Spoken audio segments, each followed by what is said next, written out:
So we have had a drone view of the Ganges as it flows from on the plains through the story of Savitri. Now we'll take a canoe, go to some of the ghats, take a little sip from here and there, and anywhere and everywhere we drink, it has the same magical effect. So this birth of Savitri itself, Aurobindo describes that she has brought with her. This is the beauty. First, there is a description of the seasons. So earth has to be ready to receive the flame. So there is a readiness and a preparation, which is what is there in our own life. The three seasons, the summer, which is a season of toil, effort, then rain, which purifies and washes. Then there is autumn, when we are all alone waiting for the divine presence. And then there is spring and the new creation. So that's how in spring, Savitri is born, which we know that, 21st February is springtime. It is the birth of the Divine Mother. And this is how Savitri comes. But she brings gifts even as a child. So this is the difference. Aurobindo is also the avatar. Both are avatars. But Aurobindo represents the ascending element of humanity and opens the door and sees the greater possibility. The mother, as the avatar, she represents the descending grace which comes to redeem us. So this is where we see the full magic and beautifully described on page 353 about the Divine Mother taking a human form. A spirit of its celestial source aware, right from childhood. She is aware. That's how the mother, Aurobindo said in one of the letters. The mother was conscious of the divine from a very childhood. She was inwardly above the human, even then. So it's a different thing. When we read mother's life, it's something full of wonder and the inexplicable. A spirit of its celestial source aware, translating heaven into a human shape, descended into earth's imperfect mold and wept not fallen to mortality. See, this is the beauty. Otherwise, ordinarily we hear that when saints or great ones, they take birth in a human body, they cry. Even a great saint like Kabir, he said that Jag hasa, ham roye. Or jab hum chale apne ghar, when I took birth in a human body, world was happy because everybody is happy, but I cried. This imperfect mold I have come. But when I went, the Hansa went away. Matki has broken and the water has flown. He says, Jag roya, but hum hase. I was happy. I don't know, he's a great, great saint. But it sounded too selfish to me. How can you be happy when the world is crying? Of course, there is a path. But here we have someone else. She wept not fallen into mortality. Why? Because she has come to change. This is the sign of a master, a conqueror. So she has come to conquer and change. And wept not fallen to mortality, but looked on all with large and tranquil eyes.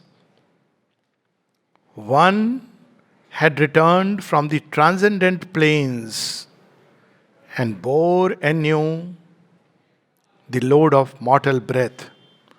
So this is what we see in mother's life. When Aurobindo was asked his impression of the mother, he said a few things, but one of them was that she is born free. So, right from birth she was free inwardly. She had returned from the transcendent planes, not even the universal cosmic, from that which is beyond even the cosmos. She had gone there. And yet Aurobindo described one who had striven of old, time to time, yuge yuge. She had been working toward this great final project.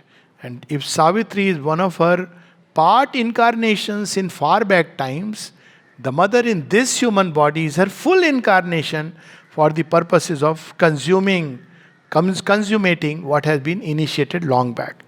And then we have in the growth of flame, very beautiful passage where different kinds of people are drawn to her. Suddenly, the Godhead within begins to break through art and music and philosophy and poetry, and the instruments have to adapt because she has got a greater consciousness with her. All that is described, and naturally people are drawn. See, in Ken Upanishad is something very interesting. People often ask, how does a spiritual man help the world? Because first of all, we have a weird idea of helping the world. Because we believe that if you do things in ignorance, while in ignorance, you strengthen the ignorance, therefore you are helping. So when I had come here, somebody suggested me, why don't you join PIMS? It will be a great help to people. So I was just thinking, PIMS or JIPMAR. I was just thinking, already I have done my MD in ignorance. I, I don't want to further. I want to remove this ignorance rather than once again go into these conferences, meetings and learn the same old stuff. If there is a new way to heal, that I want to learn. But that only divine can teach, because whatever is there is manifested, is incomplete. So she has to teach.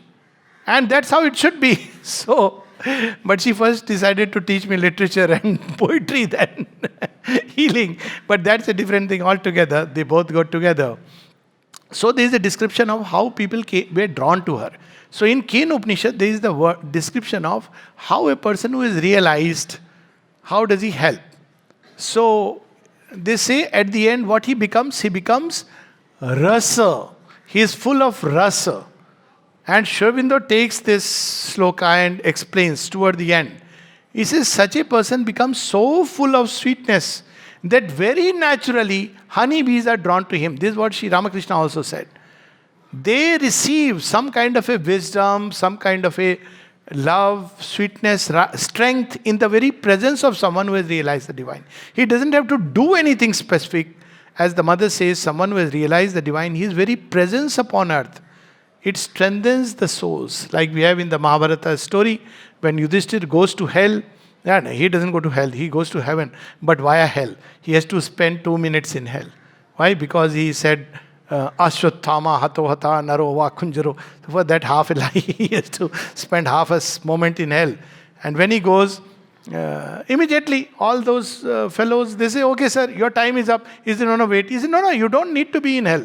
He said, no, see all these people. So all the people in the hell, they are telling Yudhishthir, sir, please wait. Why? Because your presence is giving us so much relief. And that's the story of Yudhishthir ascending to heaven, who doesn't abandon the dog. Of course, we say the dog is dharma, but even if you leave it, just take it as a story, he doesn't. Whoever has walked with him faithfully, lovingly, he will not abandon. That is dharma. Dharma in what sense? He is given a final test that you come up, leave the dog. He says, no, this dog has faithfully followed me up to this height. If you want to take me, take him along. So this is how, the great ones. So we are shown that Savitri's very presence is attracting and drawing souls. This is a chapter from Mother's life before coming finally to Pondicherry. And without going into that, we'll do when we come to the canto. On page 364, a being they loved. Okay. Her will was puja on their nature's acts. Her heart's inexhaustible sweetness lured their hearts. This was the whole trick. The Divine Mother. There was somebody in the ashram who used to say all kinds of things. And they told the mother, they said, yes, but try to tell him anything against me and see how he will react. He says things against the ashram, but tell him anything against me and see how he will react. Because he loves her. Because he knows that the sweetness in her heart. So they are lured to that sweetness. A being they loved whose bounds exceeded theirs. Her measure they could not reach, but bore her touch, answering with the flowers, answer to the sun. They gave themselves to her and asked no more. Can yoga be more simplified? To give oneself to the divine, asking for nothing. Of course, it can only happen if by the grace of the divine, love is born and takes this turn. But ultimately, this is the point where yoga reaches, must reach, is the shortcut to give oneself to the divine, asking for nothing.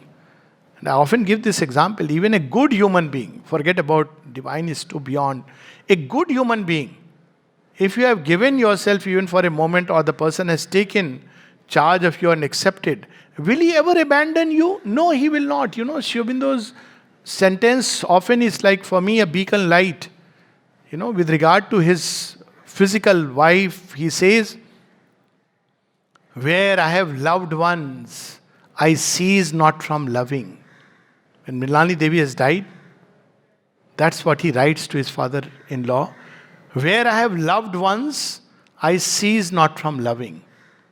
This is the greatness of the great. And here is the divine. If you give yourself to the divine, do we even have to worry? Worry is a sign that I have not given myself to the divine. As simple as that. So, they gave themselves to her and asked no more. After that, whatever happens in the journey is taken as part of the journey. One greater than themselves, too wide for their ken. Their minds could not understand, nor wholly know. Their lives replied to hers, moved at her words. And what was her action? As if the truth of their own larger selves put on an aspect of divinity. What she does, she releases the godlike elements in her nature. That's what in the mother we see. If we give ourselves, she will release. But we should not give it the idea, okay, I have some godlike elements when they'll be released.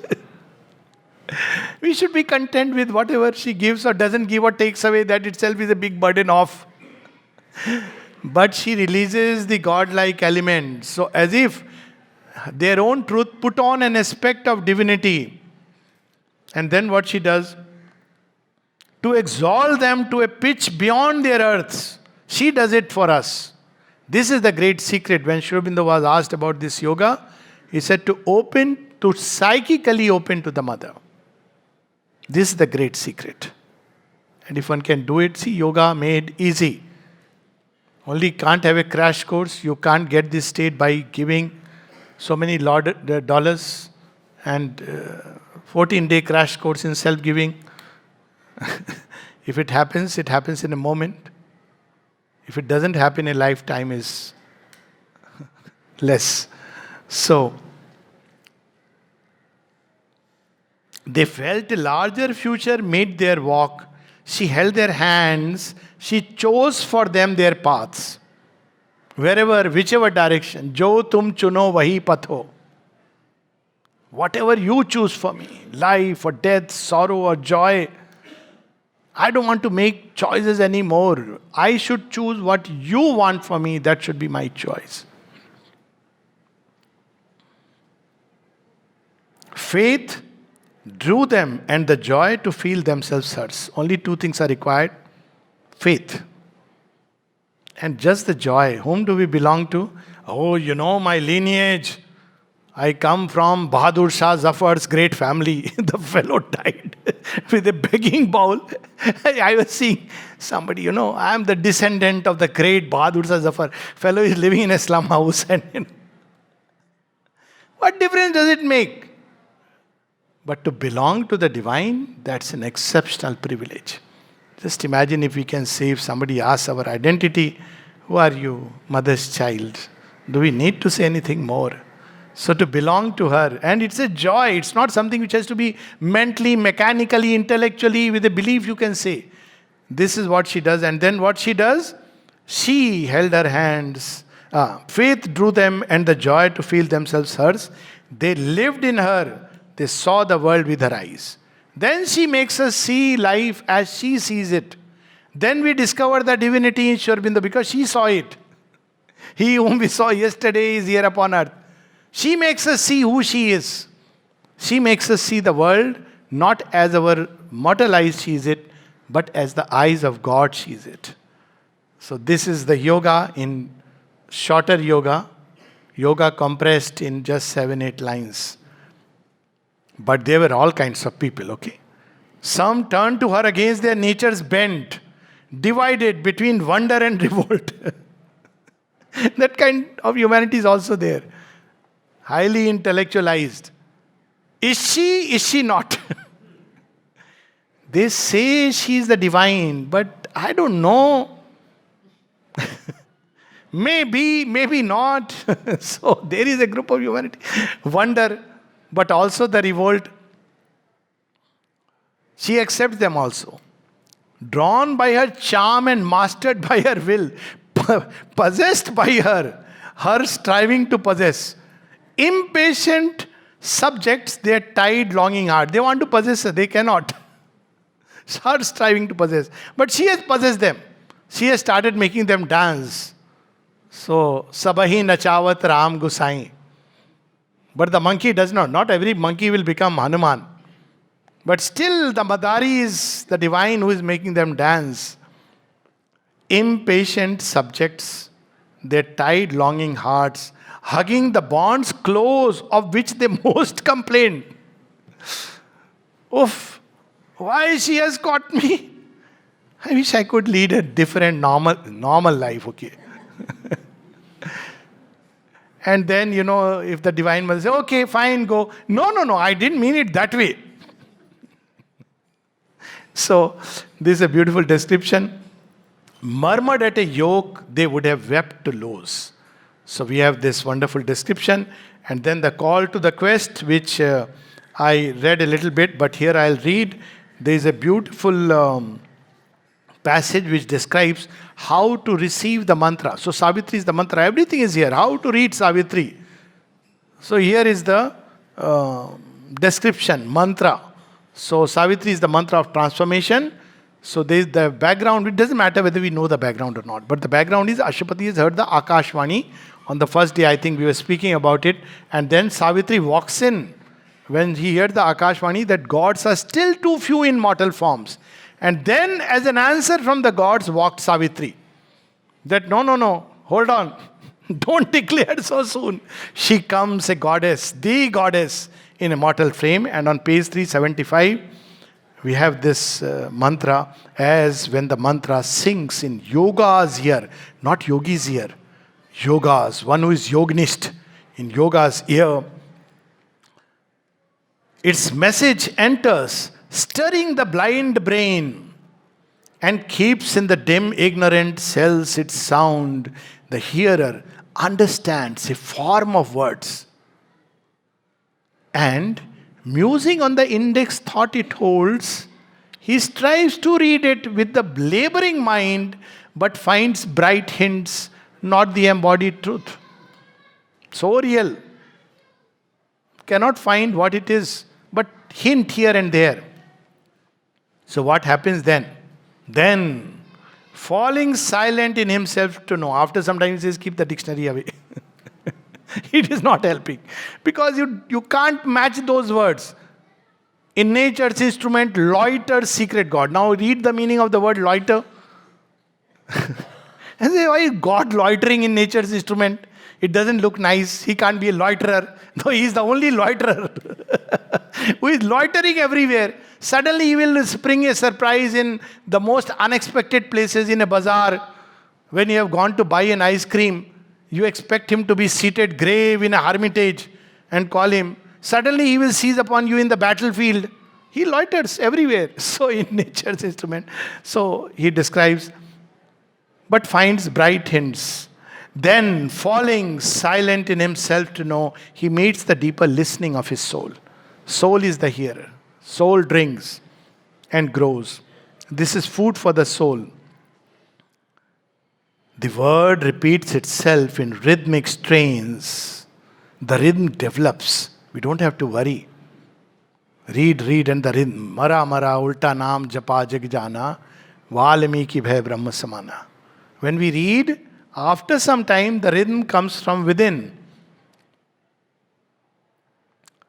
Thought, vision, feeling, sense, the body's self are seized unutterably, and he endures an ecstasy and an immortal change.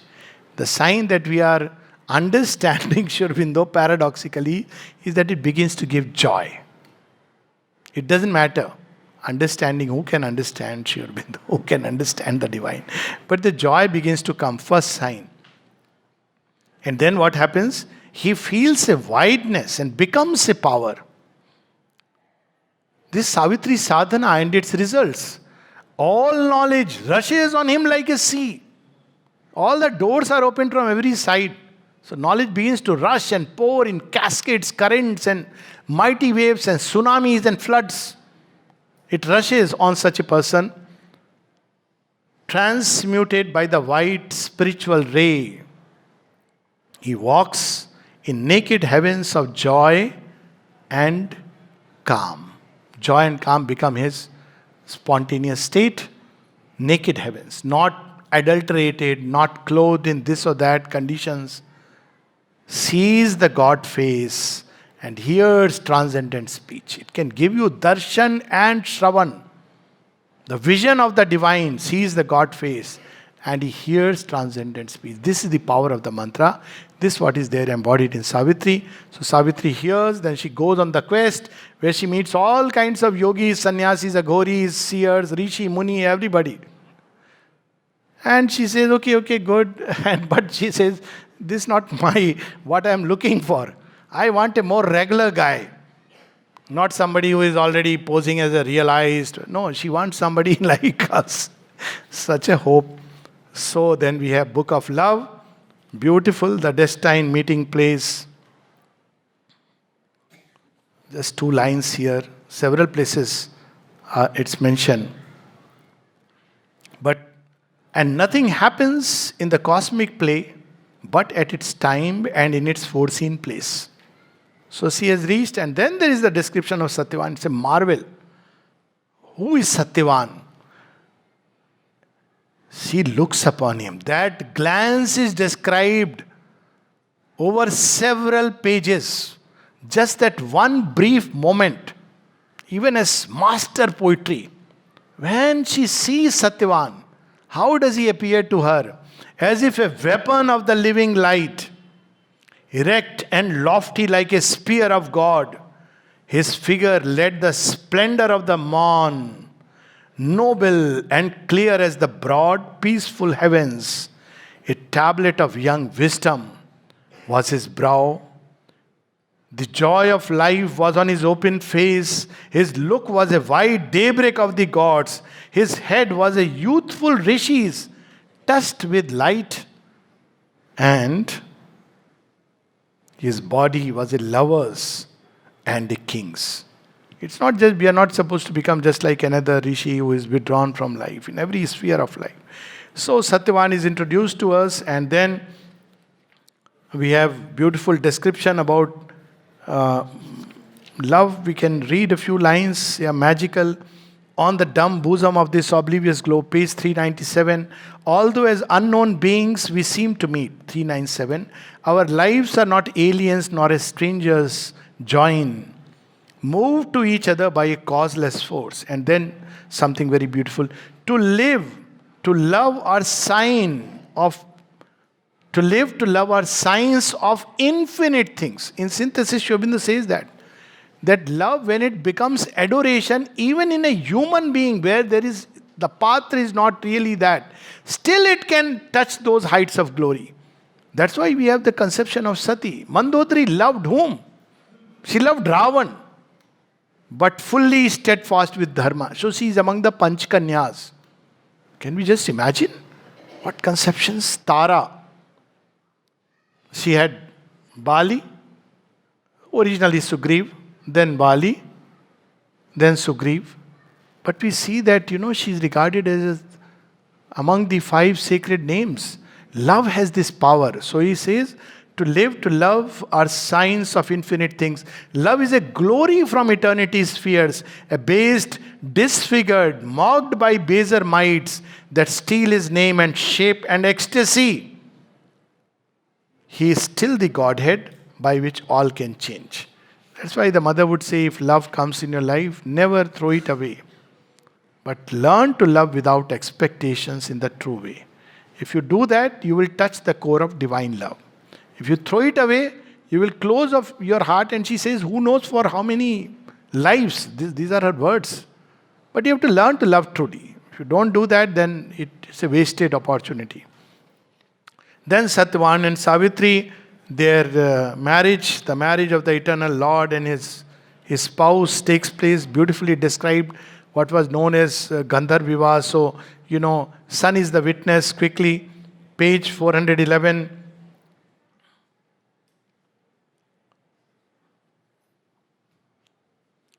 On the high glowing cupola of the day. So we have the Muhurtam. What is the Muhurt of their marriage?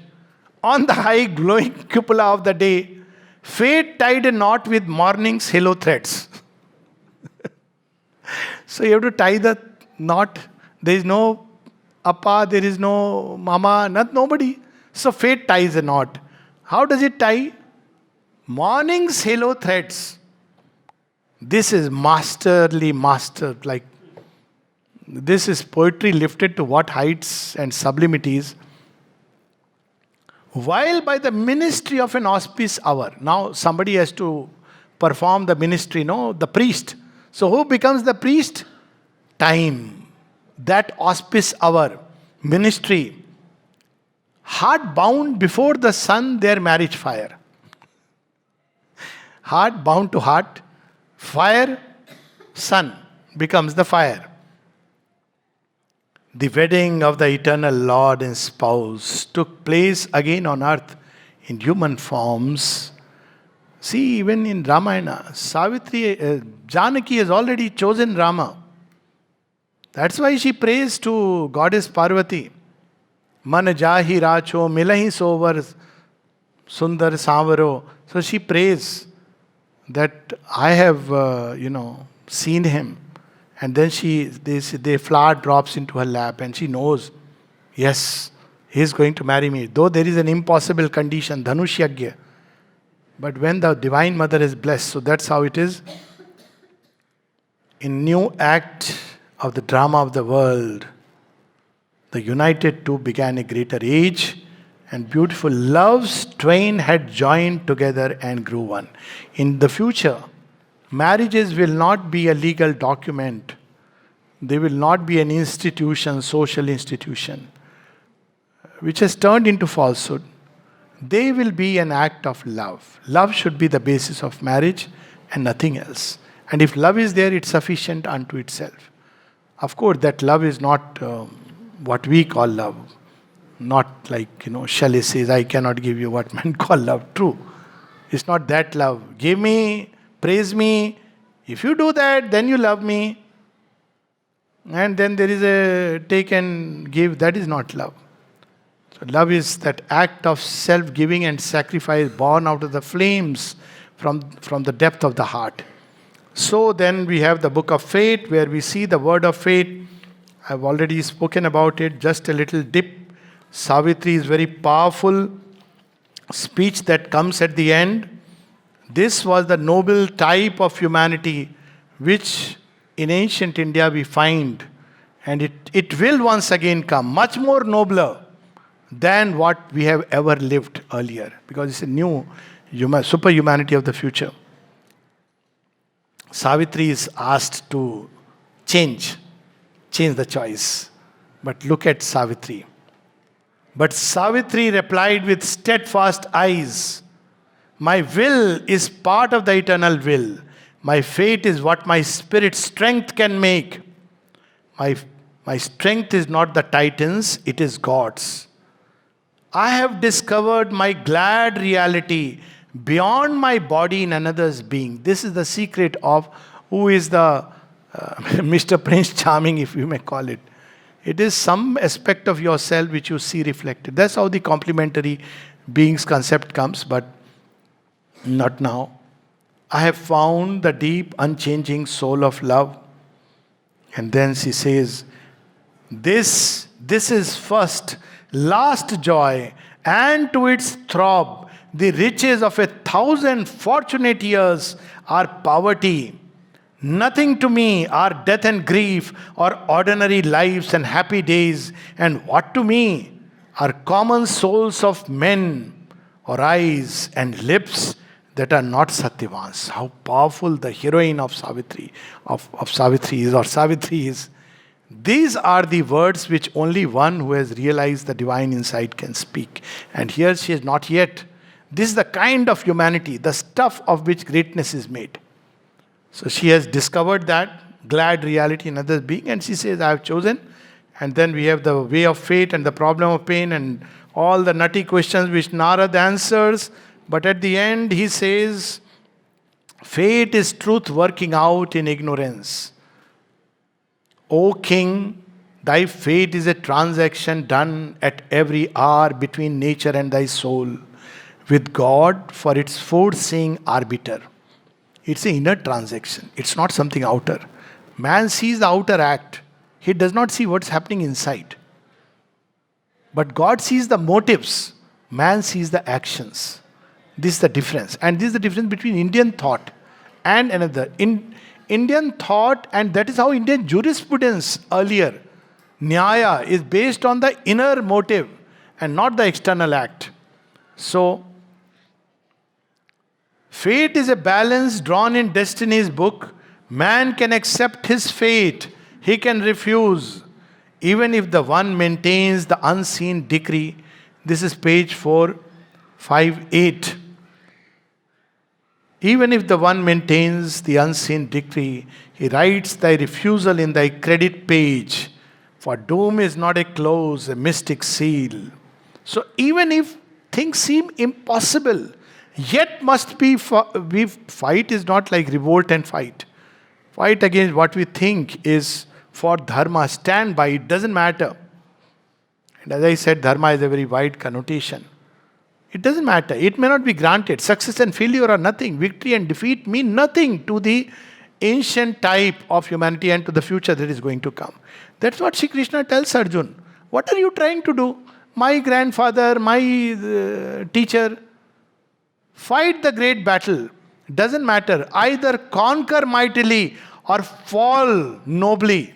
He says, then the doors will open for you. But if you run away from the battle, this is very unbecoming. So this is what India in its heydays was, and this is the message it has to give to the world, not by word, but also by living it. So, for doom is not a close. Arisen from the tragic crash of life, arisen from the body's torture and death, the spirit rises mightier by defeat. Its godlike wings grow wider with each fall. So each rebirth is a step forward. Its splendid failures sum to victory. 10 lives the person failed. In 11th life everything came like this. Sorry, how this fellow doesn't have to do the labor? Well, he has done his homework. He has paid the tax. But I have not seen. Why should he pay in this life? It is written in the record book. In God's record book it is written. He has paid the tax. He doesn't go by earthly eyes. Oh, look at this fellow. He is leading a life which is all fun, and yet divine is so kind. Well, because the tax has been paid. Where is it documented? In destiny's book. O man, the events that meet thee on thy road, though they smite thy body and soul with joy and grief, are not thy fate. They touch thee a while and pass. Even death can cut not short thy spirit's walk. These events will come and go. So what is fate? The goal, thy goal, the road thou choosest are thy fate. If you have decided to take a bus or walk down, in old time, somebody, they had walked down to Pondicherry. Whatever route, bus, train, flight. So what is your fate? That you will reach there. That's why Aurobindo says, it is more certain than 2 plus 2 makes 4, that he who seeks the divine will find him. All else may happen or not happen. He will find. Why? Because now this is the goal he has chosen and he has taken the path. Path may be surrender, self-giving, beautiful, or path may be pantha, duratya. He wants to do all by himself, sit in meditation, look very nice. Time to time open the eyes. How am I looking? Thank God they don't allow photographs to be taken inside the ashram. Otherwise many people will start saying, thoda mera meditation. Lotus posture mein photo le lena. Wear a chaste dhoti and come bare body that they are looking like yogis. No such show and sham. Sit quietly. He knows whether you are meditating upon him or on your wife and husband. You can't fool him. Or even if you are not sitting, you are moving around. He knows the heart. That's how Draupadi could go through everything, because in her heart there was only Krishna. And then the book of yoga, the way of fate and the problem. No, the book of yoga, as I said, begins with the joy of union, the ordeal of the foreknowledge of death and the heart's grief and pain. So we know Vishad. That becomes a turning point. But the difference is Savitri does not subscribe to Vairagya. Aurobindo says, I don't favor it. It's not a good starting point. Oh, life has given me sour grapes. In heaven we will get nice grapes. Let me try to find a seed to heaven. If the grapes are sour, make a wine of it, offer it to the divine, and turn it into somras. To turn all things to honey, this is the rule of divine living, Aurobindo says. Turn all things to honey. It doesn't matter. So this is how Savitri doesn't subscribe to Vairagya. She says, okay, if grief has come my way, I will take upon it. See, Vairagya sounds too much like Nairashya. I met people, say, if you can't take the challenge of life, how will you take the challenge of the ego? You can run away from life. How do you run away from your nature? How do you run away from your ego inside? So then the book of yoga, we see that Savitri starts the parable of the search for the soul. We had already read some of these lines, or rather spoke about some of these lines, about the heavenly psyche, then entry into the inner countries where she goes through different levels, physical, vital, mental, and there are deceptive ranges where one may think that one has realized, but actually one is trottering in the vital world, going through the highs and the lows and thinking, I have realized God. So all that is described where death walks wearing the robe of deathless life. And then the mental world where it says, you have reached here in a belief system, you write your book in the book of the elite, and that's it. So Aurobindo describes all this very beautifully. And then finally, I'll just read a couple of lines from page 497. She finds there are people in the mental worlds. See all these belief systems? I am from this religion. My religion is greatest. See what she says. Aurobindo says. So she finds in this mental world, even meditation mused on a narrow seat and worship turned to an exclusive God. He is only in this and he is there only in this form, as if nowhere else. This limitation, this narrowness. And now comes Aurobindo's punchline, full of humor, Savitri, several places. To the universal in a chapel prayed. This is marvelous. God is universal, but you must pray to him only in a chapel. If he is universal, you can look at a flower and come in contact with the divine. To the universal in a chapel prayed, and as if this is not enough, to the universal in a chapel prayed, whose doors were shut against the universe. Or kneeled to the bodiless, impersonal, a mind shut to the cry and fire of love. You are kneeling down. You say all is impersonal, he is impersonal. Then whom are you doing your matha tekna? Kneeling down before whom? The impersonal doesn't care whether you kneel or don't kneel. So all this is described, and then the triple soul forces, a wonderful description. We'll read portions when we come to it, and then finding of the soul, and toward the end of it, where Savitri has discovered the soul, there is this beautiful passage of the Kundalini, and I'll just read a few lines from page 530, 530. This is a long passage, but as I said, we are just taking a sip and a dip, and later on at home we can drink the Ganga Jal fully. So page 530, but one can never drink the Ganga Jal fully. One has to drown in Ganga. Then only one drinks the Ganga Jal fully. Or rather allow the Ganga to drink you. That's the story of Janu Rishi, who drank the Ganges. And then he brought it out. That's how she became Jahnavi. So, the story is recounted in a very different way. But my take is, he said, oh, wonderful, wonderful. I will take it all inside. He realized he can't. So he brought her out. You can't hold that. It's meant for all. So she becomes Jahnavi because she is born of Janu Rishi.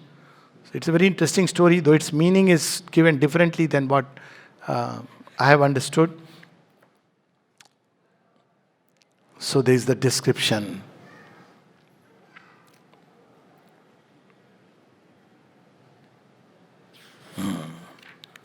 Of this, too beautiful. As if on concentration's marble seat. See, seat. Concentration's marble seat. Calling the mighty mother of the worlds to make this earthly tenement her house. This is page 528. 528.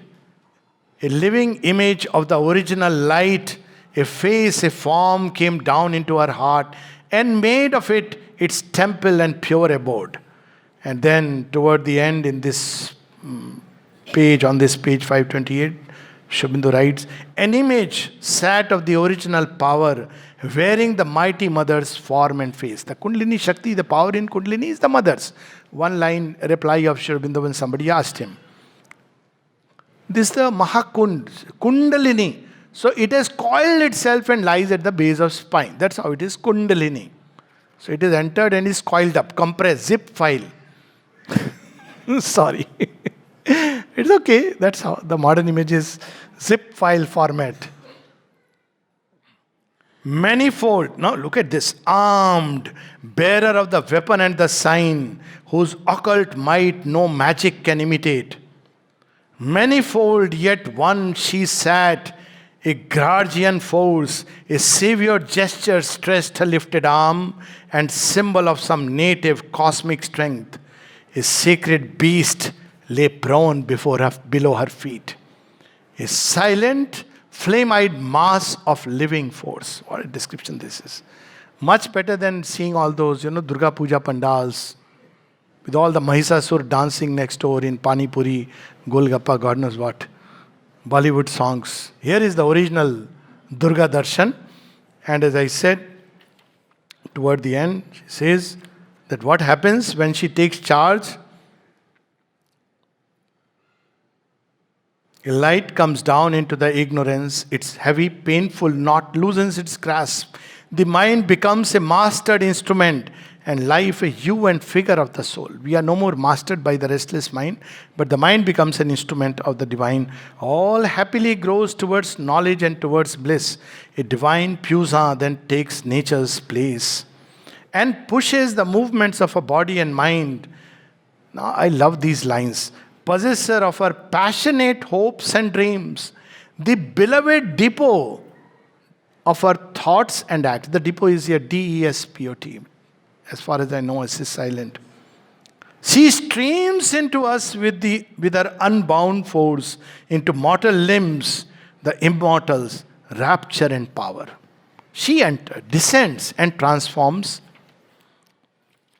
And then, as I said, the command to Savitri, Nirvana and the all-negating absolute, where she is given this next step of the yoga, after realizing the soul and living in its glory and all the centers have opened, what is to be done next? Because she says, oh, wonderful, I have found now. And the description is, before that, there is a beautiful description. We'll read it when we come to the canto. How in that state of nirvana she lives? Because this is a question Arjuna asked Krishna. Krishna was in a hurry. Naturally, battle is going to take place. What all he will say? He knew I'll come back as Aurobindo and describe it. So everything is described. She is just like a normal, regular woman outwardly. Nothing changes outwardly, but inwardly there is a sea change. So as I was saying that the the divine man doesn't have to do unusual things, do a trick, magic, miracles, to leap from one tree to another. No, he doesn't have to do that. It's that consciousness inside that is different. And if he gets the command, he can do what has to be done. But it's not seen by these things. So she is given this command on page 538. Consent to be nothing and none. Dissolve time's work. Cast of thy mind. Step back from form and name. Annul thyself that only God may be. All attachment to form, name, all this must go. And then she realizes the state of nirvana. And lastly, we will read toward the end, the highest she had, cosmic spirit and the cosmic consciousness. Page 556 and 557, her spirit saw the world as living God. This is the difference. It's not that God is alien from the world, sitting in some 9th cloud or 10th cloud or God knows where. He's here, right here, behind everything. And on page 557, beautiful lines. She was the single self of all these selves. She was in them and they were all in her. So people ask this question, has the mother abandoned me? If she abandoned, she won't exist to start with. All is herself. So then why am I feeling, that's your problem, you have veiled yourself. If I draw a curtain between me and God, he waits. He can tear the curtain. But last time he tore as a nursing avatar, what happened? So he waits. One day you will realize you have drawn the curtain. The distance is the same. It doesn't change. It's we who draw the veil and we feel sorrow, unhappy, etc., etc. She is all things. She says, even those who have turned away and gone, become hostile, I never abandon them. This first was an immense identity in which her own identity was lost. She was a subconscious life of tree and flower, the outbreak of the honeyed buds of spring. So see the Saundarya Ras. Wherever the divine is there must be Saundarya in some form or the other. And there would come harmony, because this is the law of the divine, law of beauty. Not Saundarya as we understand, just like not love as we understand. She was the red heart of the passion flower, the dream white of the lotus in its pool. Now remember that Vibhuti Yoga, Shri Krishna says, I am this, I am that. What is he saying? Everything in its preeminence. I am Vasuki among the Nagas. I am Rama among those who have Parush. I am Arjuna, I am yourself among the Pandavas. Like that, everything that is preeminent. Among the trees, I am Ashwat. So, everything that is this ultimate essence, the highest, the greatest, there you will find the divine. So, all this world is some way or the other, the vibhuti of the divine. She burned in the passion and splendor of the rose. She was the red heart of the passion flower, the dream white of the lotus in its pool, even in these subconscious things. Out of this subconscious life, she climbed to mind. She was thought and the passion of the world's heart. She was the Godhead hid in the heart of men. She was the Godhead hid in the heart of man. She was the climbing of his soul to God. Nothing can be without her. We think it is our effort, but it is her. The cosmos flowered in her. She was its bed. She was time and the dreams of God in time. She was space and the wideness of his days. From this she rose where time and space were not. The superconscient was her native air. Infinity was her movement's natural space. Eternity looked out from her on time. So this is where Savitri is equipped to take the challenge of death. And as I said, Book 8, standalone canto, death comes. And what happens next is in part 3, which we will read tomorrow, 5:15. Thank you.